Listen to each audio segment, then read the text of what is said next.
The forgotten World War II night burner hack that still works better than modern gear. If you hang around real historians, field engineers or survivalists long enough, you'll notice something strange.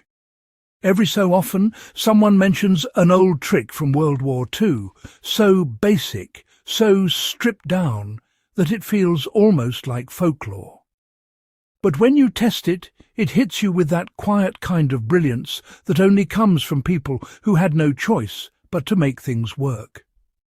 One of those lost gems is the rag and oil night burner. It's not glamorous, it's not high-tech. Yet frontline soldiers swore by it, resistance groups depended on it, and stranded crews trusted it to carry them through long, cold hours when darkness could turn deadly. And the wild part? It still works today, more reliably than half the gear in a modern emergency kit. Let's cut straight into the heart of this thing the way a field unit would have done it. Because once you understand what made this little night burner so effective, you start seeing why it keeps reappearing from trench diaries to desert outposts, from improvised bunkers to survival camps today. The reason it mattered was simple. Light meant life, but soldiers needed it without batteries, without candles, and without attracting unwanted attention. They needed something that burned predictably, quietly, and long enough to survive an entire watch shift. The solution came from scraps no one cared about: a rag, a metal container, and a splash of burnable oil. At the core of this setup is the wicking action. Soldiers back then didn't talk about capillary effect or combustion dynamics. They talked about not freezing, not stumbling in pitch blackness, and not letting a patrol catch the glint of a bright flame.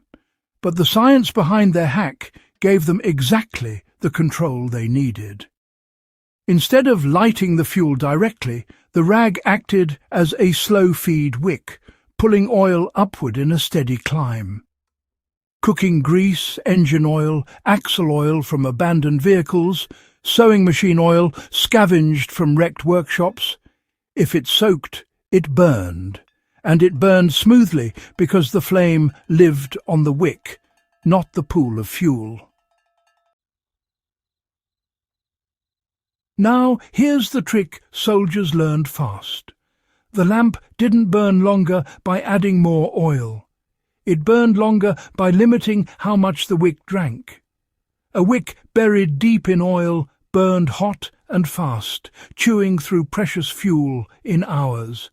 But when the wick barely peaked above the surface, the flame dropped into a slow, steady glow, perfect for nighttime work. That dimmer flame wasn't a weakness. Behind the lines, it kept enemy scouts from spotting light slipping through bunker cracks.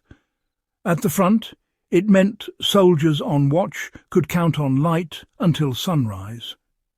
You can test this today. Drop the wick lower, the burn rate drops. Raise it, it brightens.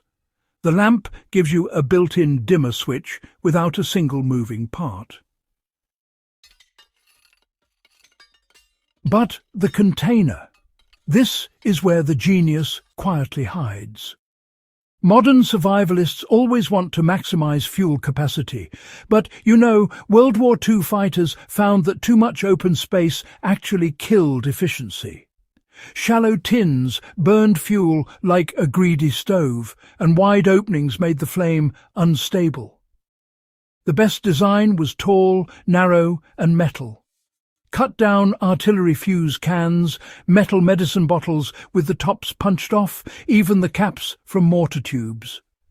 That slim profile meant less oxygen at the base, which slowed the burn and steadied the flame. A wick that lasted 8 hours in a narrow can would barely survive 3 in a sardine tin. Try it today, and you'll see the same physics playing out in real time. Next comes the wick itself. Uniform scraps worked in emergencies, but wool smoked too much. Cotton was king. Soldiers tore strips from shirt hems, ripped edges from medical bandages, or cut reinforcement tape from parachute fabric.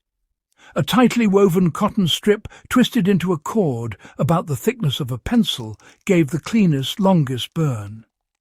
Many fighters anchored it with a bent wire or a small stone to stop it from sliding into the oil. Resistance groups, especially in rough hill country, sometimes punched a tiny hole in a makeshift lid and fed the wick through it. This simple tweak made the flames steadier and reduced smoke, perfect for anyone hiding from patrols or operating in cramped shelters. If you use the method today, feeding the wick through a small hole will almost double your burn time.